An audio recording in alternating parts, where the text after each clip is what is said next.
Good afternoon guys, Dark Purple Shadow here, and we're finally doing it. This is my brand new PC build for 2025, and I'll be honest, it was a roller coaster of emotions building this, from the financial setback to actually putting the money down to build it. And obviously I had some issues when trying to get a lot of my components from Amazon. I'll make a separate video about that, but it wasn't smooth sailing and there were many delays. So I ended up building this PC on a Sunday, the last Sunday of March 2025. I think it was the 30th. So yeah, it was built quite recently, and I'm actually doing the editing and the voiceover using the PC itself. So I do think so far so good. I've not really had any major issues apart from kind of minor stuff around the RGB syncing and that and the other. It's not really anything to write home about. But this is the end-to-end PC build, and I've recorded most of it. Now you can see I have YouTube playing pretty much throughout. I keep double checking I know what I'm doing, because it has been 8 years since my last PC build, to the point when my last PC was working. I could still play most of the games I wanted to. However, there were massive compromises to be made, and I'll be honest, especially the processor, the i7 6700 did not age well. Talking about processors, I'm going to tell you about the first component I decided to use in my PC, which is the 9800X3D. Now, I'm of the opinion, if you're spending a lot of time doing something, you might as well do it properly. And I spend an ungodly amount of time on my computer, from playing games to watching videos to doing stuff like this, trying to make YouTube stuff. I spend a lot of time, so I really wanted something that would justify all the time I spend and really make it worth it. And I wanted to get the best processor in the game outside of obviously the super high end. That is the 9800X3D, which is still high end in my opinion. It is a very expensive piece of kit. It's 500 Great British pounds near enough. And that's me just putting it in the motherboard socket right there. Now, initially I wasn't sure if I lined it up correctly. I had done, but I just double checked. I pulled it out again, double checked I didn't mess up any of the pins, chucked it back in, and now you can see me setting up the PC itself. Now, the camera I'm using to record this is like a heads up, what's the word? A POV camera. It's basically like a fake Chinese version of a GoPro. It's about half the price. I bought it ages ago to take a video of me driving my old car, just for memory's sake. And I was like, let me just strap it on and POV this PC build, primarily for my own kind of personal enjoyment. I do regret not recording a lot of things I've done in the past, so I thought, let me just do this. So the next step was putting in the RAM. Now, this is always an awkward business. It's never straightforward. It should be, but it never is. If you're not a seasoned veteran of PC building, you're always going to be a bit afraid. Like with me, obviously, I do enjoy building computers. I've only done it once or twice. I've built a computer for a friend. I'm building this one, and I built my original computer. I have tinkered with bits and bobs, repairing things, this, that, and the other, you know, upgrading parts. But I am by no means a professional in any capacity, and therefore it was a bit finicky. Now, the second RAM stick, I'll be honest, I did press it kind of slightly misaligned, and you'll see I double checked the motherboard after I press it in, because unfortunately I thought I pressed it against the motherboard. Luckily, I made sure not to use too much force. You'll also know in this entire video, I'm not wearing socks, which I think is kind of awkward, but the truth is the reason why I'm not wearing socks is because I didn't want to have any sort of kind of static going on. I didn't want to have any issues like that. Realistically, I know science, I know physics. Even if I'm wearing socks and I've got like a rubber slipper on, I'm not going to have really any major static issues. And a lot of these components, they come from the factory pretty well protected from kind of minor static that you'd kind of apply to them. That being said, I'd rather be safe when I'm spending this kind of money and building a system of this caliber.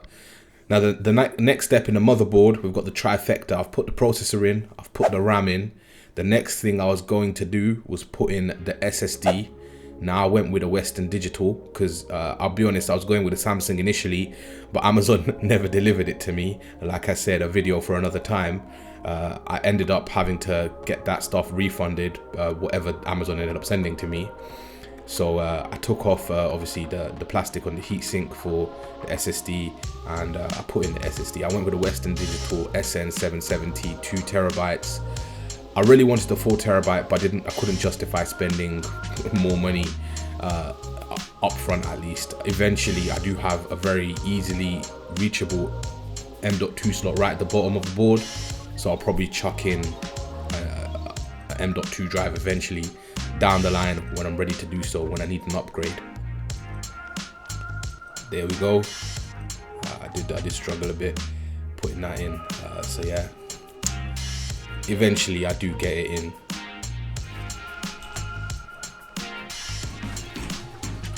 Next step now, so we've done the SSD, it's kind of in. I managed to put it in the next couple of minutes. The next step after the SSD was just putting in the SSD's heatsink, which took about 3 seconds. It wasn't too bad, to be honest. It wasn't the hardest thing in the world. I do look a bit confused because I've never done this before. Back in my days, you had one M.2 slot and you were lucky to have it. My old motherboard had one M.2 slot and I only figured out what M.2 was ages after building it. Now, after putting in the SSD heatsink, I readjusted my motherboard's orientation and I attempted the impossible, which was mounting the Arctic Freeze CPU mount.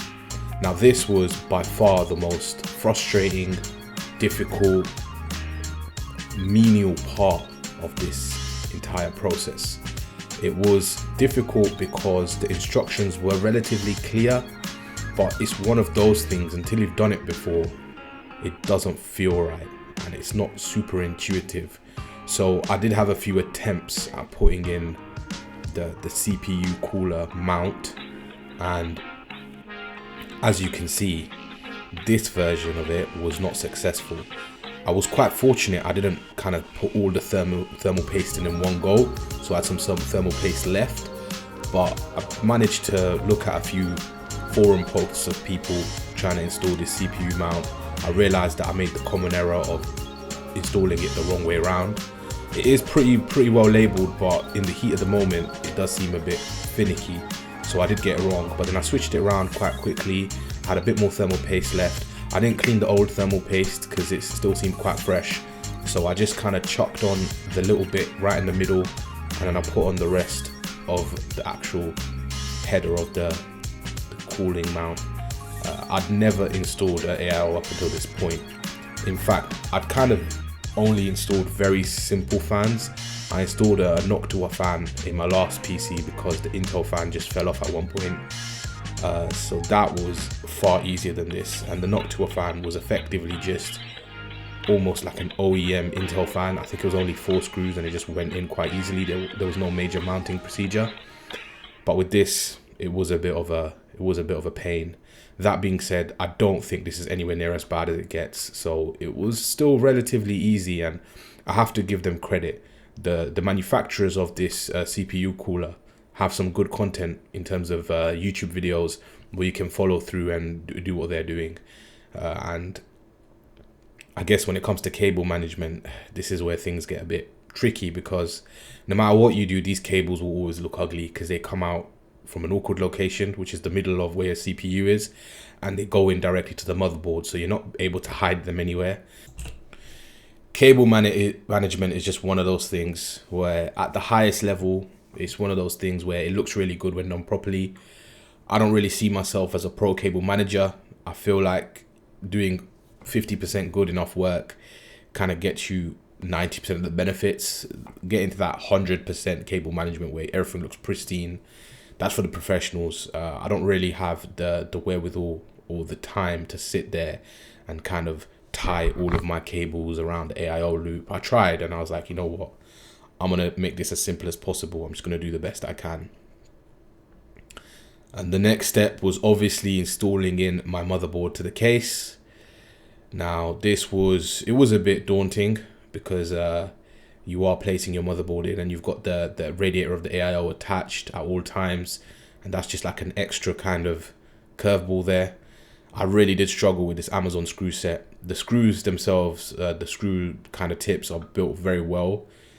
The metal finish is really good, but the magnetic power of it isn't amazing. So it was a bit frustrating where the screws kept dropping, which isn't the best thing to do. You have to make sure you catch all of those screws and you don't leave any just lying around, because that can actually ruin your entire build, because 99% of the time screws are made of iron, and iron is electrically conductive, so you're going to get a short circuit if you don't clear that stuff up.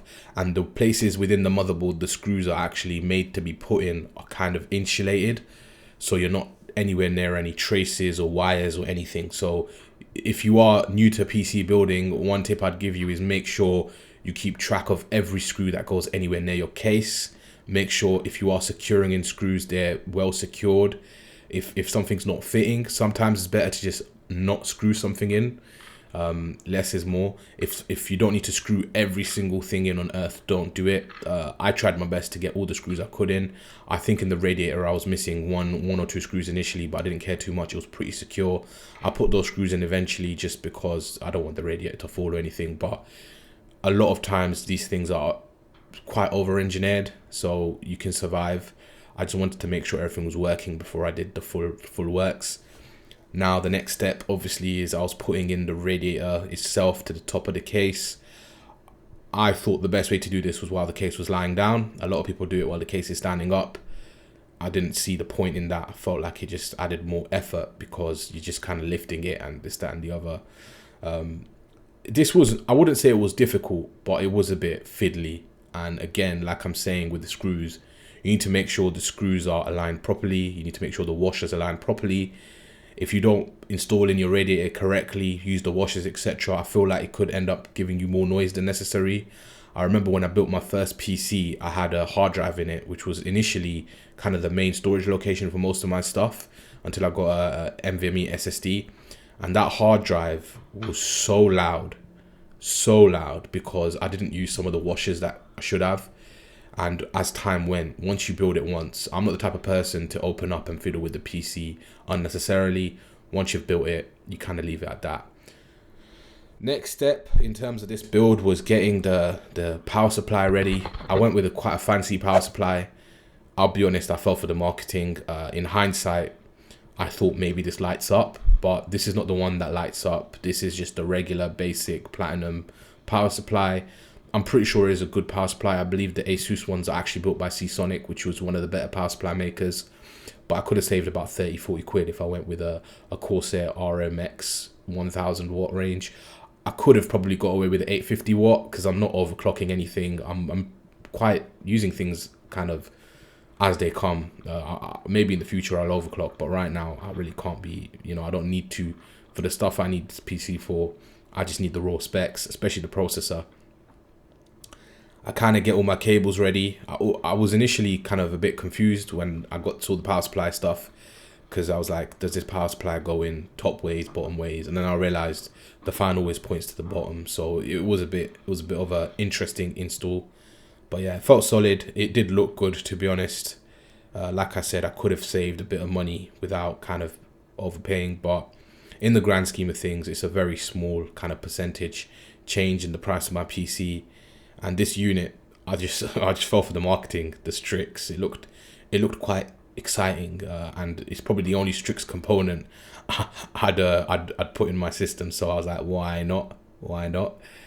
So yeah, I got the fancy stickers with it. £30 for a bunch of stickers, not bad, eh? But yeah, in defense, the actual cables seemed pretty good quality.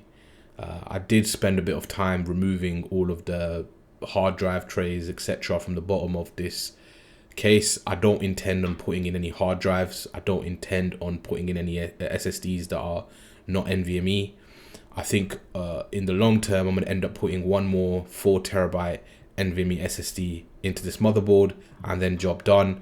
If I really need any more storage than that, I'll have to remove the GPU and use the second NVMe tray, and that will take me up to whatever I need it to. Initially, it will be 6 TB, sorry, and eventually I could take it to 10 TB of SSD storage.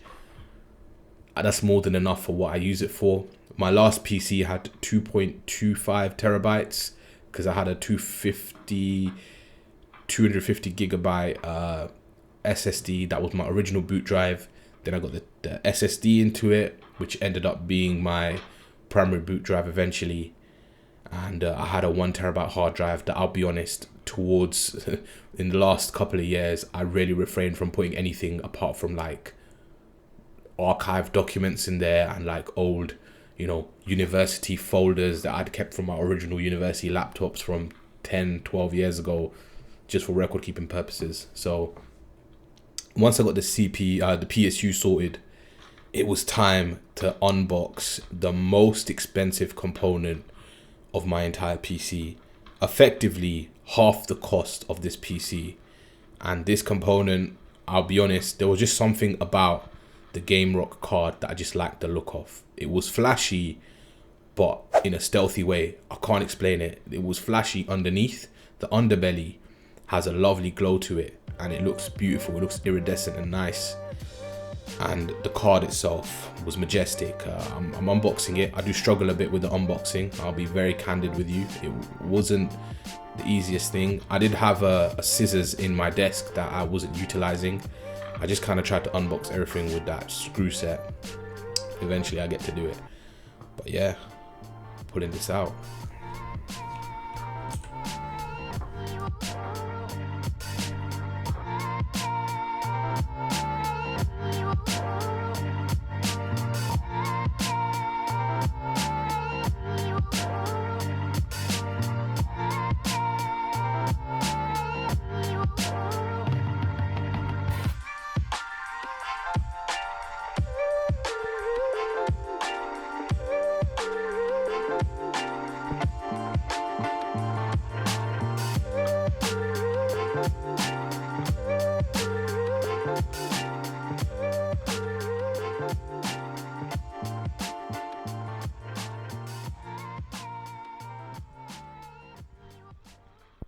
You can probably see I look pretty confused during this unboxing process, and that was because I was looking for the GPU kind of anti-sag holder thingy, you know, that thing that stops the GPU falling forwards, and I couldn't find it. I did eventually find it and install it. I don't know where it was in the initial box, but I could, for the life of me, I couldn't find it, and I was getting very distressed. I was like, do I have to order one of Amazon now? But eventually I did find it.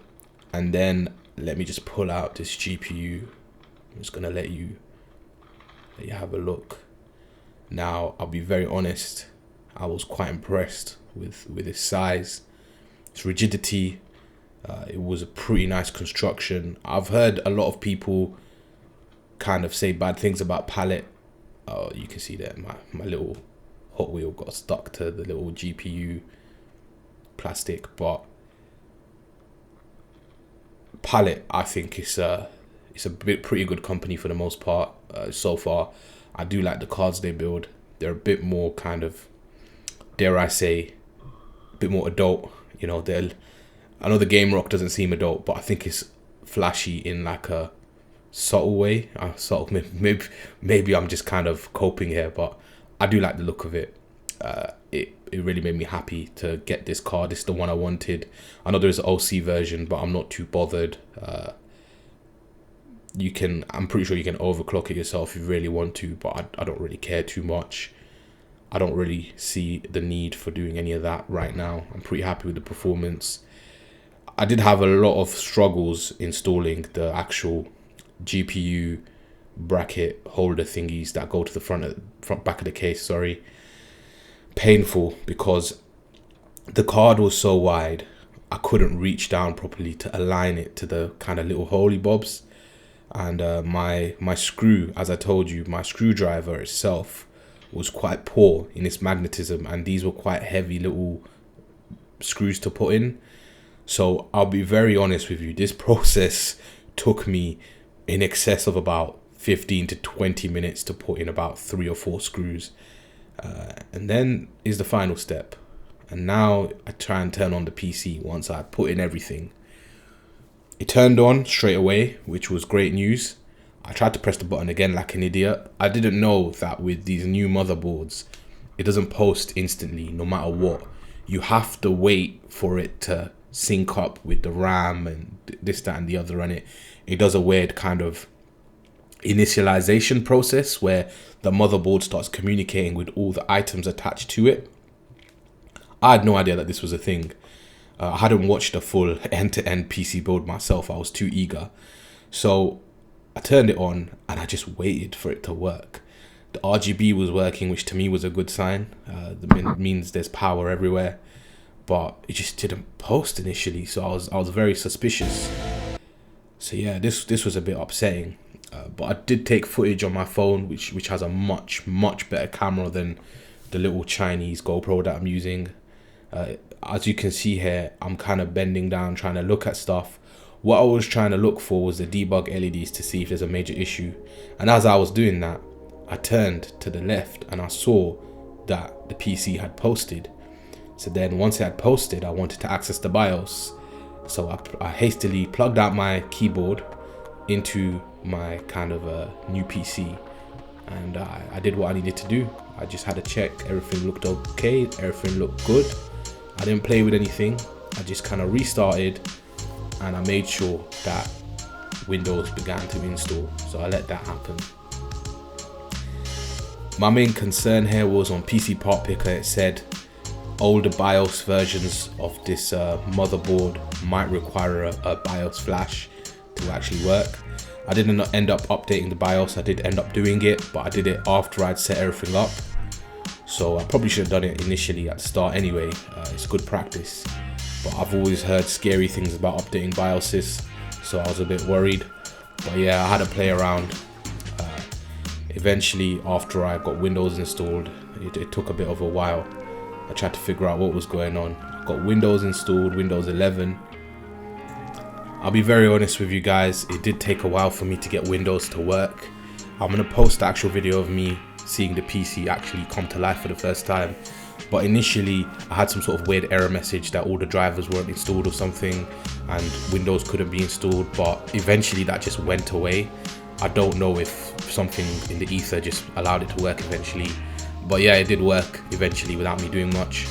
Let's go, lads. Let's go. It posted and Windows is installing. So fingers crossed. So far, so good. The RGB is working mostly as well, minus the back two fans for some reason. I've got some cable management to do, but I'm going to do after I install Windows. But yeah, feeling good. So that's my build. I'll post all of the PC Part Picker stuff down in the description so you can see exactly what components I used. Here's a few pictures panned in, etc. of the final build. For now, I do need to sort out kind of shelves and stuff eventually. I'm not too worried about that right this moment. I'm also going to post a few vids in a couple of seconds without me talking. Thanks. If anyone wants any advice, etc., feel free to ask in the comments. Any comments around the specific parts as well, I'll be happy to give you my personal opinion on them.